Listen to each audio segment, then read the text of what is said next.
శ్రావణ మాసంలో మంగళగౌరి వ్రతాలు ఉంటాయి, వరలక్ష్మి వ్రతాలు ఉంటాయి, అలాగే నాగుల పంచమి ఉంటుంది, జంధ్యాల పౌర్ణమి ఉంటుంది, రాఖీ పౌర్ణమి అంటారా, అదే రోజు రాఖీ పౌర్ణమి కూడా సెలబ్రేట్ చేసుకుంటాం. సో ఇవన్నీ ఎలా చేసుకోవాలి, అలాగే ముఖ్యంగా వరలక్ష్మి వ్రత వైశిష్ట్యం గురించి ఒకసారి తెలియజేస్తారా? ఈ వరలక్ష్మి వ్రతము అనేది గనక ఆచరిస్తే ఆ మాంగళికమైనటువంటి స్థితి చాలా గొప్పగా ఉంటుందని, ధన కనక వస్తు వాహనాదుల గురించి కానీ మృత్యుల గురించి కానీ ఏనాడు దారిద్ర్యాన్ని అనుభవించరు. ఏది శ్రద్ధగా సక్రమంగా జన్మాంతరంలో ఎవరు సక్రమంగా శ్రావణ పూజలు చేసుకోలేదో శుక్రవారం నాడు వాళ్ళు కొంత దారిద్ర్యంలో పుడతారు అని, ఆర్థికమైనటువంటి సంపత్తి తక్కువగా పుడతారు అని ఒక సంప్రదాయం ఉంది. ఉత్తర జన్మలు బాగుండాలన్నా, ఈ జన్మలో కూడా మనం అన్ని విధాల లక్ష్మీదేవి యొక్క అనుగ్రహాన్ని పొందాలన్నా శ్రావణ మాసాన్ని మించినటువంటి మాసం లేదు. ఎందుకయ్యా అంటే ఈ మాసములోనే పూర్తిగా సముద్ర మథనం చేశారు దేవతలు, రాక్షసులు అందరూ కలిసి.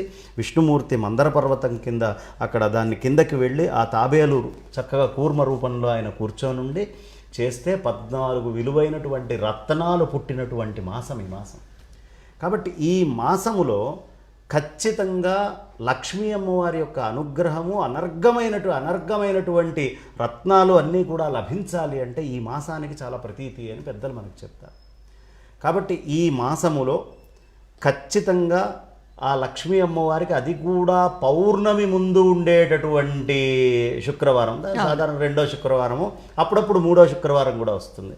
పౌర్ణమి ముందు వచ్చేటటువంటి, అందుకనే చారుమతి అనేటటువంటి ఒక స్త్రీ, ఆవిడ ఈ రకమైనటువంటి దారిద్ర్యం నుంచి మాంగళికమైనటువంటి స్థితిని పొందాలి అంటే ఏం చెయ్యాలి అన్నప్పుడు, పూర్వము ఏదైతే పార్వతీ అమ్మవారు పరమేశ్వరుడి దగ్గర నుంచి తెలుసుకున్నారో ఆ వరలక్ష్మి వ్రతాన్ని ఆచరించటము అనేది చేస్తున్నారు. కాబట్టి వరలక్ష్మి వ్రతాన్ని దేనికోసం ఆచరించాలయ్యా అంటే, సమస్తమైనటువంటి భోగభాగ్యాలు కావాలి, నా జీవితంలో అన్నీ ఉండాలి, నాకు సమృద్ధిగా ఉండాలి అని ఎవరనుకుంటారో వాళ్ళందరూ వరలక్ష్మి వ్రతాన్ని శ్రావణ మాసం శుక్రవారాలు, పౌర్ణమికి ముందు శుక్రవారము, ఒకవేళ కుదరలేకపోతే తర్వాత శుక్రవారాలైనా, ఎందుకంటే ఆడవాళ్ళకి వాళ్ళకు ఉండే నెలసరి ఇబ్బందులు అవి ఉంటాయి కాబట్టి అలాంటి ఇబ్బందులు ఏవైనా ఉన్నా అప్పుడు మానైనా ఖచ్చితంగా శ్రావణ మాసంలో ఒక శుక్రవారం నాడైనా ఇది చేయాలి.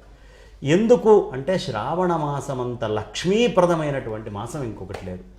శ్రావణ మాసం చాలా లక్ష్మీప్రదం. ఎందుకు అంత లక్ష్మీప్రదం శ్రావణ మాసం అంటే, వర్ష ఋతువు అనేటటువంటిది శ్రావణ మాసంలో ఆరంభమవుతుంది. వర్షం పడడం వల్ల మీరు చూడండి, ఆ చెట్లు చేమలు అన్నీ కూడా పచ్చగా సంపదతోటి సమృద్ధిగా అట్లా వెలిగిపోతూ ఉంటాయి. మనిషిని నిలబెట్టేది, నిల్చోబెట్టేది ప్రకృతే. ఆ ప్రకృతి చాలా యోగ్యంగా ఉంటుంది. నెమళ్ళు, కప్పలు ఇలాంటివన్నీ పెద్దగా అరుస్తూ ఉంటాయి. తామరలు, ఇంద్రనీల పుష్పాలు ఇవన్నీ కూడా అట్లా తొంగి చూస్తూ ఉంటాయి. అలా ప్రకృతిలో మనకి రకరకాలైనటువంటి ఆ భేద విభిన్నమైనటువంటి అన్నీ కూడా ఆనందంతో పులకరిస్తూ ఉండేటటువంటి మాసము.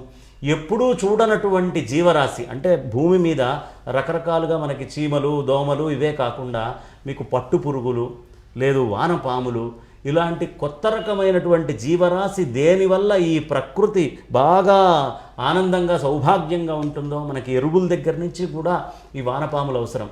కాబట్టి ఇవన్నీ కూడా బయటికి వచ్చేటటువంటి, అంటే సంపదనివ్వడానికి ఏవే వస్తాయో అవన్నీ ఈ మాసంలో పుడతాయి. కాబట్టి అలా సంపదలనిచ్చేటటువంటి అది వృక్షాలు ఎక్కడ తీసుకున్నా కూడా అంత ఆనందంగా కోలాహలంగా ఉంటుంది. అలాంటి మాసం కాబట్టి ఈ మాసంలో లక్ష్మీ అమ్మవారు మొట్టమొదటి మాట ఏమిటి? లక్ష్మీ అమ్మవారి యొక్క అష్టోత్తర శతనామాదిలో ప్రకృతిం వికృతిం విద్యాం అనే కదా ప్రకృతిం అంటాం. ప్రకృతే లక్ష్మి. ఆ ప్రకృతి లక్ష్మి మొత్తం సంవత్సరంలో పులకరించేటటువంటి చాలా గొప్ప మాసం ఏదైనా ఉంటే అది శ్రావణ మాసము. ఆ దానికి గుర్తుగా అమృతమయమైనటువంటి కిరణాలు చంద్రుడి నుంచి వస్తాయి. చంద్రుడు లక్ష్మీ అమ్మవారికి సోదరి కాబట్టి లక్ష్మీ అమ్మవారికి సోదరుడైనటువంటి చంద్రుడు పుట్టినటువంటి ఆయన పరిపూర్ణంగా ఆ సోదరిని చూసుకునేటటువంటి భాగ్యం, అమృతమయమైనటువంటి కిరణాలు ఎక్కువగా శ్రావణ మాసంలో ఆయన భూమి మీదకి పంపిస్తాడు అని ప్రతీతి. కాబట్టి ఈ శ్రావణ మాసంలో లక్ష్మీ పూజ చేసిన వాళ్ళకి ఆ అనంతమైనటువంటి ధన సౌభాగ్య భోగభాగ్యాలన్నీ కూడా లభిస్తాయి కాబట్టి చేశారు. చారుమతి అనే ఆవిడ ఇవన్నీ చేసి ప్రత్యక్షంగా పొందింది అని కూడా మనకు కథలో చెప్తారు.